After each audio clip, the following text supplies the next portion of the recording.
What if I told you that the biggest thing keeping most people stuck isn't trauma, it isn't their circumstances, and it isn't even a lack of knowledge? It's the thousands of small decisions that they make every day without realizing what those decisions are actually saying about who they actually are. Because while your environment influences you, it doesn't have to define you. Hi, I'm Gabrielle, founder of Alchemy. I'm a self-mastery coach, conscious artist, and creator, dedicated to helping people transform emotional pain into purpose by healing the subconscious patterns, renewing the mind, and reconnecting with their God-given identity. And if you're ready to move from survival to self-mastery, then you're in the right place. So let's dive into this one. So now, before I go any further, let me be very clear. Yes, we're living in a world filled with challenges. Our food is ultra-processed. Our attention is constantly being fought over. We're surrounded by stress, endless notifications, unhealthy habits, and systems that don't always support our well-being. And those things are real.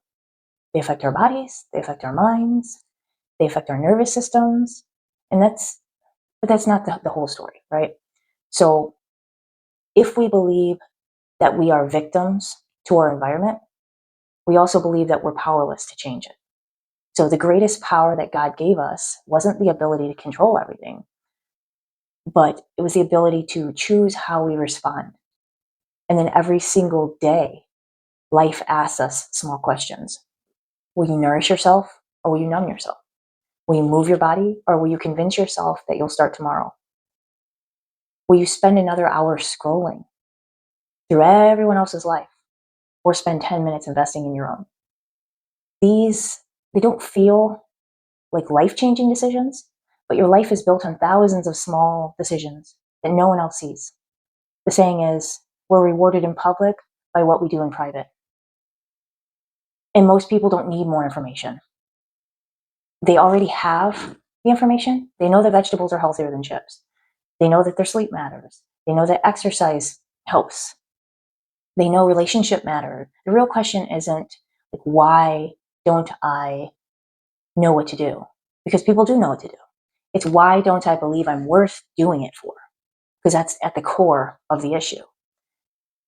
That's where the healing begins. Because not with shame, not with guilt, but with honesty. And many of us have learned survival instead of self-care. And that's okay.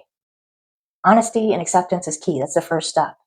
We learn to react instead of lead ourselves.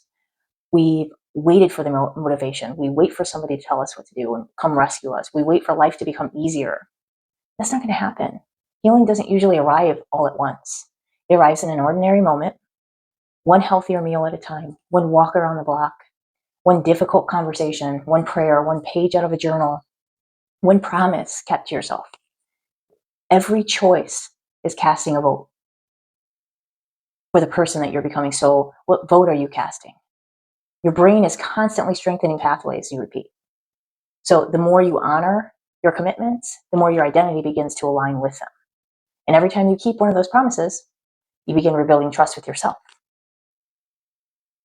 And that changes something for like much deeper than your habits. It changes your identity, because discipline isn't punishment. It's an act of love. It's saying, I matter enough to care for my life. God entrusted me to. You don't have to change everything all at once.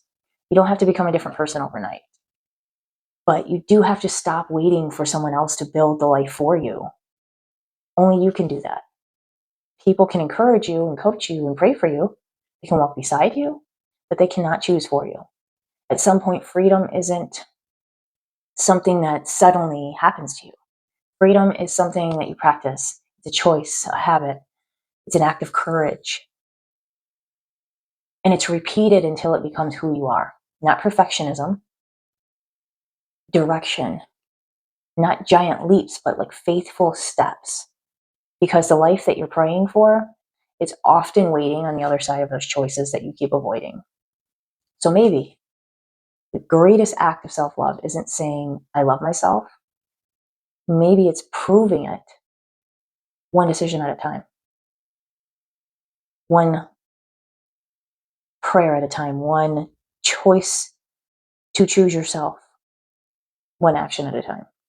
So if this message resonates with you, let me know in the comments. I'd love to hear what stood out to you, what part of your own journey that you're working through right now.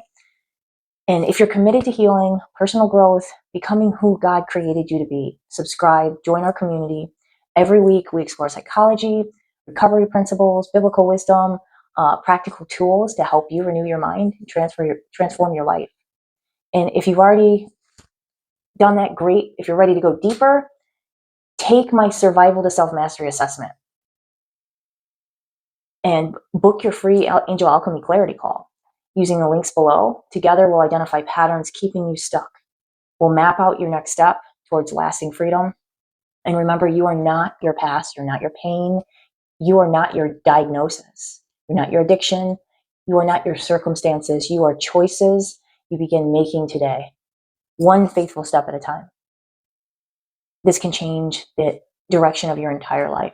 So I'll see you in the next video. I love you. Namaste.